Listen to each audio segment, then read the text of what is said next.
சேர் விட்டு கீழே இறங்கி என் வீட்டுக்காரம்மா காலில் முட்டி போட்டு கீழே உட்காந்துட்டார். அதுக்குள்ளே நாங்கள் விஜய் சார் என்ன பண்ணாலும் கூட தெரியாது. அவரை பார்த்த நிலைமையில எங்களால் எதுவுமே பேச 41 பேருக்கு இப்படியே பண்ணிட்டோமே அப்படிங்கிற ஒரு சென்னைக்கு கூட்டிகிட்டு வந்துட்டேன் உங்களை, அதுக்கு மன்னிச்சிருங்கன்னு கேட்குறாங்க. சென்னைக்கு நான் உங்களை கூட்டிகிட்டு வந்துட்டேன். நான் உங்களை நேரில் தான் பார்த்துருக்கணும். என்னால் வர முடியாத சூழ்நிலை. நான் உங்களை சென்னைக்கு கூட்டிகிட்டு வந்துட்டேன். அதனால் என்னை மன்னிச்சிருங்க.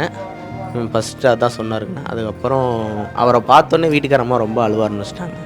எனக்கு ஒரு அவரும் அழுவ ஆரம்பிச்சிட்டாரு. அவர் திடீர்னு என்ன நினச்சாருன்னு தெரில, சேர் விட்டு கீழே இறங்கி என் வீட்டுக்காரம்மா காலில் முட்டி போட்டு கீழே உட்காந்துட்டார். கீழே உட்காந்துக்கிட்டு எப்படி ஒரு 10 நிமிஷம் இருக்குங்கண்ணா, அப்படியே உட்காந்துதான் இருக்கார். எங்களுக்கெல்லாம் ஒரு மாதிரி இவ்வளோ பெரிய முட்டி போட்டு உக்காந்துக்கிட்டாருண்ணா. கீழே என் வீட்டுக்காரம்மா முட்டியை காலை பிடிச்சிட்டு காலை பிடிச்சிட்டு அந்த முட்டியை 2 காலையும் பிடிச்சிட்டு கீழே உக்காந்துட்டார். என்னாலேயும் எங்கள் அம்மானாலையும் சுற்றி இருக்கவங்கனாலும் முடியல. இவ்வளோ பெரிய நடிகர் நம்ம கால் கடியில் நின்றுருக்காரு அப்படின்ட்டு நாங்கள்லாம் எந்திரிச்சு என் வீட்டுக்காரம்மா அதுவும் எந்திரிக்க முடியல. அதை கண்ணை மூடி அழுதுட்டு இருக்குது. இவர் கை வச்சதான் தெரியுது. கண்ணை மூடி அழுதுட்டுருக்குவோம். நாங்களே எந்திரிச்சு நின்று நான் பரவாயில்லைங்கண்ணா எந்திரிங்கண்ணா அவர் எந்திரிக்க மாட்டேங்கிறார். ஒரு 5 நிமிஷம் அப்படியே உட்காந்துட்டார் கீழே. அதுக்கப்புறம் நான் எங்கள் அம்மா எங்கள் சித்தப்பா எங்கள் மாமாலாம் நாங்கள் தான் தூக்குறோம். தூக்கும்போது கூட அவர் சாப்பிட்டாரா இல்லையான்னு கூட தெரிலிங்கண்ணா. அந்த 1 மாதம் காலம் சாப்பிட்டாரா இல்லையான்னு கூட தெரில. ரொம்ப ஒரு வெக்ஸாகி ஒரு மாதம் காலம் கழித்து பார்த்தா எப்படி இருப்பாருண்ணா. ரொம்ப கொஞ்சம் உடம்பு இளைச்ச மாதிரி அந்த மாதிரி தான் இருந்தார். அவர் நொடிக்கு அழுதுகிட்டே தான் இருக்கார்.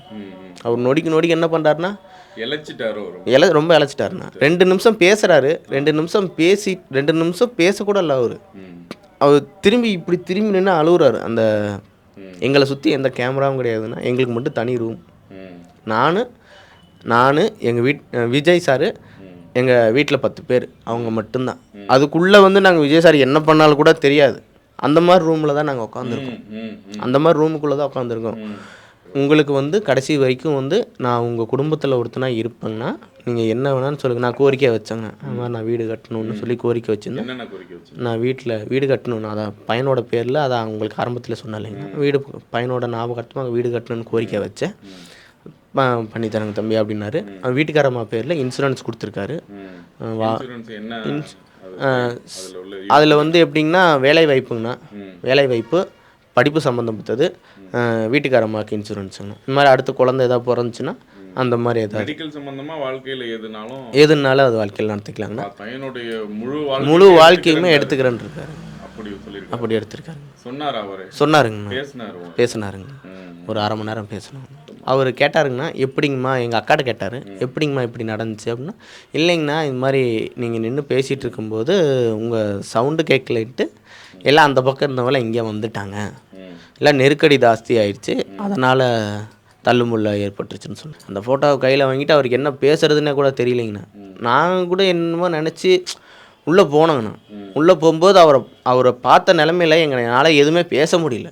நம்ம போய் இப்படி 41 பேருக்கு இப்படியே பண்ணிட்டோமே அப்படிங்கிற ஒரு குற்றம் உணர்ச்சினால அவர் உடஞ்சி போய் உக்காந்துக்கிட்டார். விஜய் இருக்காருன்ற நம்பிக்கை உங்களுக்கு வந்துருச்சு. இருக்காருங்க.